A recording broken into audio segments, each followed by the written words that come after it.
अगली खबर सोने के बाजार से जुड़ी, गोल्ड के मार्केट से जुड़ी। खबर यह है कि बहुत सारे लोग अपने गोल्ड लोन के रीपेमेंट को, यानी कि जो उनकी किश्त अदायगी है, उसमें देरी कर रहे हैं और इसकी वजह से बैंक और एनबीएफसी की ओर से दिए गए गोल्ड लोन के डिफॉल्ट बढ़ने का खतरा है। जो परिवार हैं, भारतीय परिवार, ज़्यादा कर्ज ले रहे हैं और जिसकी वजह से इन पर फाइनेंशियल बर्डन भी बढ़ा है। इसकी एक और वजह लगातार बढ़ती महंगाई भी है, जिसकी वजह से उनकी आय उतनी नहीं बढ़ी जितनी महंगाई, जिससे उनकी रीपेइंग कैपेसिटी यानी कि कर्ज वापसी की जो क्षमता है उस पर असर पड़ा है। सर, पहला सवाल तो मेरा यही है कि एनपीए की तस्वीर क्या है, कैसी दिखती है आपको इस समय, अगर हम एनपीए की तस्वीर देखें तो? शुभम, यहाँ हम डेटा पॉइंट की तरफ चलेंगे क्योंकि सोने के बाजार में खासी उथल पुथल है। सोने की कीमतें रिकॉर्ड ऊंचाई पर हम लगातार बता रहे हैं। आज भी सोने की कीमतों ने नई ऊंचाई छुई क्योंकि अमेरिका की तरफ से टैरिफ का बढ़ाने की फिर से तैयारियां हैं और डॉलर इंडेक्स ऊंचाई पर है, जिसकी वजह से सोने की कीमतों में तेज बढ़ोतरी दिखाई दे रही है। लेकिन भारतीय बाजार में सोने के लोन, सोने के बदले लोन अब बड़ी चुनौती बन रहे हैं बैंकों के लिए। पिछले साल भी आरबीआई ने काफी दखल दिया था, कोशिश की थी, लेकिन उस कोशिश का नतीजा नहीं आया। और इस चार्ट को अगर आप अपनी स्क्रीन पर देख रहे हो तो आपको दिखाई देगा कि बैंकों के गोल्ड लोन एनपीए में, यानी नॉन परफॉर्मिंग एसेट्स में, यानी वो लोन जो आमतौर पर अब बैंक जिनकी वसूली शायद नहीं कर पा रहे हैं, उनमें 62% की बढ़ोतरी हुई है। एनबीएफसी के स्तर पर यह बढ़ोतरी करीब करीब 24% की है और कुल 30% एनपीए केवल गोल्ड का ही बढ़ा है, गोल्ड लोन का बढ़ा है। गोल्ड लोन का बाजार रिकॉर्ड तौर पर बढ़ा है। जो ताजे आंकड़े हमें दिखाई दे रहे हैं गोल्ड लोन के, वो करीब करीब करीब 5,149 करोड़ रुपए के आसपास के एनपीए ताजा आंकड़ों में हमें दिख रहे हैं। और गोल्ड की जो आउटस्टैंडिंग है, गोल्ड लोन की बकायेदारी है, वो इस समय बैंकों के पास और वित्तीय संस्थाओं के पास करीब करीब 1,72 लाख करोड़ रुपए की है, जो आंकड़े मैं देख पा रहा हूं। 68.3% की बढ़ोतरी इन आंकड़ों में दिखाई दे रही है।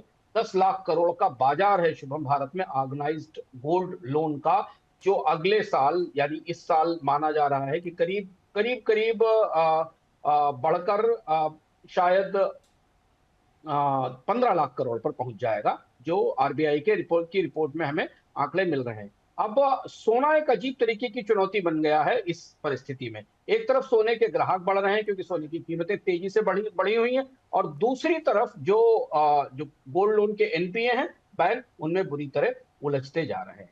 सर, आगे की तस्वीर फिर आप कैसी बनती देख रहे हैं, बाजार कैसे आकार लेगा? एक चीज़ यहाँ पर समझने वाली ये भी है कि सर, पिछले साल से इस साल कर्ज में, एनपीए में जो है वो 62% की बढ़ोतरी ज़रूर हुई है, लेकिन जो पूरे ओवरऑल मार्केट है, अगर उसके हिसाब से एनपीए देखें तो आपको ये कितनी चिंता की बात दिख रही है? और आने वाला साल या आने वाला समय गोल्ड लोन और डिफॉल्ट, इसके लिहाज से आप कैसा देख रहे हैं?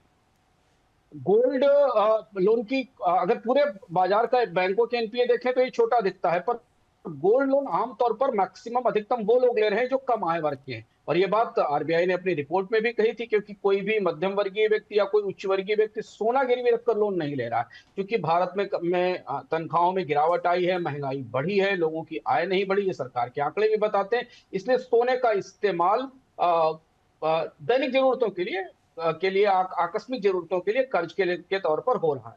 दूसरी बड़ी चीज है कि सोने की कीमतें बढ़ने के साथ लोन लेने की गति और ज्यादा बढ़ी है, क्योंकि पिछले 2 साल के भीतर सोने की कीमतों में जो तेजी दिखाई दी है, उसने लोगों के लिए लोन की वैल्यूएशन या सोने के गोल्ड की वैल्यूएशन बढ़ा दी है।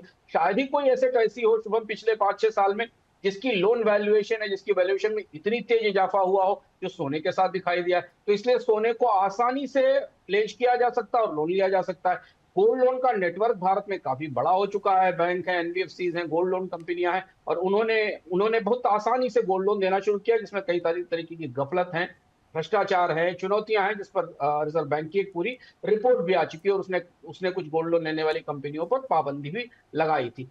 ऐसी स्थिति में अगर सोने की कीमतें आने वाले समय में टूटती हैं, तो दो बड़ी चुनौतियां होंगी बैंकों के सामने और एनबीएफसीज के सामने, कि उनके जो लोन पोर्टफोलियो की वैल्यूएशन है उसमें तेज गिरावट आएगी।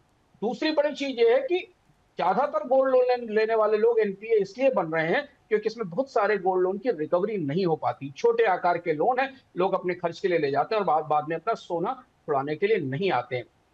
इसलिए जो आंकड़े मिल रहे थे, पिछले साल का आंकड़ा मेरे सामने खुला हुआ है। पिछले साल एक बड़ी गोल्ड लोन कंपनी ने बताया भी था और ये बाजार में चर्चा भी थी कि उसने करीब 360 करोड़ रुपए के आसपास के ऑक्शन किए थे गोल्ड के। अंततः होता यह है कि जब ये गोल्ड लोन की रिकवरी नहीं हो पाती है, तो लोगों के रखे हुए गहनों का ऑक्शन किया ऑप्शन जाता किया है। जाता और है। पिछले साल जब आरबीआई ने सख्ती की थी, उसके बाद ऑक्शंस में तेज बढ़ोतरी आई थी। तो डर यह है कि बढ़ते हुए एनपीए आने वाले समय में अगली अगली तिमाही में बड़ी गोल्ड लोन कंपनियों की तरफ से बड़े ऑक्शंस की तरफ ले जा सकते हैं, जिसमें कि पिछले साल मुथूट के ऑक्शंस की बात आई थी।